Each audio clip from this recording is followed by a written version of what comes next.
गई समीप महेश तब हंसी पूछे कुशला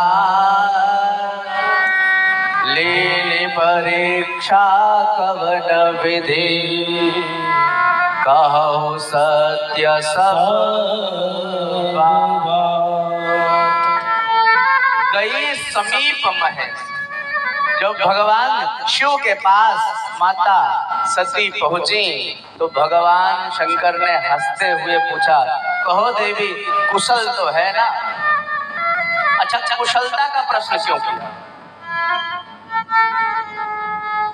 मानो भगवान शंकर कहना चाहते हैं जो भगवान के ऊपर संदेह करे उसकी कुशलता में संदेह हो जाता है। भगवान शंकर कहते हैं कहो सत्य सब बात, अब सारी बात सत्य बताओ। भगवान शिव ने कहा देवी ये बताओ कैसे परीक्षा ली?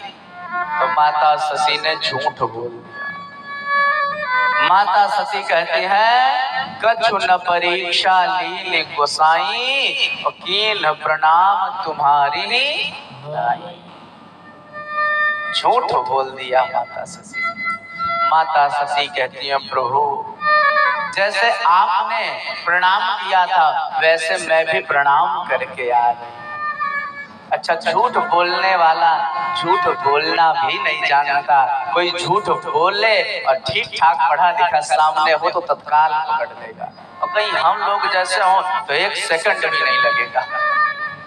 भोलेनाथ के सामने झूठ बोलने कि कछु न परीक्षा लीने गोसाई। भगवान शंकर ने कहा देवी यदि प्रणाम ही करना था तो हमारे सफाई कर लेते, स्पेशल क्यों गई? स्पेशल प्रणाम करने गई इसका मतलब कुछ गड़बड़ जरूर। और इसके बाद तब महेश देखो धरि ध्याना सती जो कीन चरित सब। भगवान शिव ने ध्यान लगा करके देखा तो सब जान गए, पर भगवान शिव ने एक भी शब्द सती माता को कहा नहीं और मन में ही संकल्प कर लिया यही तन सती भेंट मोहिना।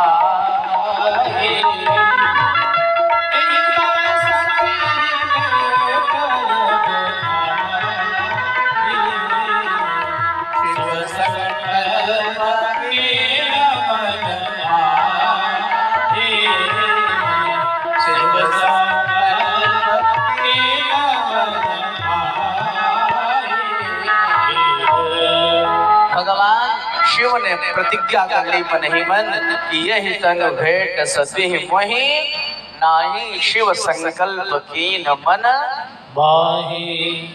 भगवान शिव ने मन में संकल्प कर लिया कि अब इस शरीर से मैं इन सती को अपनी पत्नी रूप में स्वीकार नहीं करूंगा। क्यों? क्योंकि इन्होंने मेरी माता जानकी का रूप धारण कर लिया। अब जरा विचार करिए सनातन धर्म कितना उत्कृष्ट धर्म, कितना उत्कृष्ट धर्म है सनातन धर्म। मन में एक बार भाव आ गया कि इन्होंने मेरी माँ का रूप धारण कर लिया तो भगवान ने संकल्प कर लिया आज के बाद ये मेरी पत्नी इस शरीर से नहीं बन सकती। ये होता है सनातन। आज के लोग अब इतना सच्चाई से रह नहीं पा रहे। शास्त्र कहता है पंडित वो नहीं है जो ज्ञानी हो। पंडितों के लिए बताया गया मातृवत् परदारेषु परद्रव्येषु लोष्ठवत् आत्मवत् सर्वभूतेषु यह पश्यति स पंडितः। शास्त्र कहता है जो अपनी पत्नी को छोड़ करके बाकी संसार की समस्त स्त्रियों में अपने माँ का दर्शन करे वो पंडित है। मातृवत् परदारेषु। अपनी पत्नी को छोड़ करके विश्व में जितनी भी माताएं हैं सबको मातृवत देखे और पर द्रव्येषु और दूसरे के धन को मिट्टी समझे, आत्मवत् सर्वभूतेषु सारे संसार को अपनी आत्मा के समान समझे। यह पश्यति स पंडिता, जो ऐसा देखता वो पंडित होता है, वो ज्ञानी होता है। तो भोलेनाथ में यही भाव आया कि यही तनु भेंट सती मोहि। भगवान शिव ने संकल्प कर लिया और भगवान शिव कितना कठोर संकल्प कर रहे हैं। जो मैं करूं सती सन प्रीति,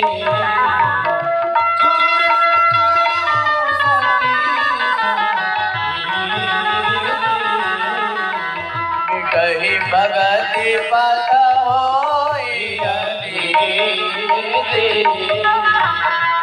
कहीं भगति पत होई अनीति। भगवान शिव ने संकल्प कर लिया, जो मैं करूं सती सन प्रीति। यदि मैं अब सती से प्रेम करूं तो मेरी भक्ति क्या कर सकूं? जब भगवान शिव ने इस प्रकार से संकल्प कर लिया तो आकाशवाणी हो गई, हे महादेव आपकी जय हो, आपकी जय हो। बोले उमापति महादेव की जय।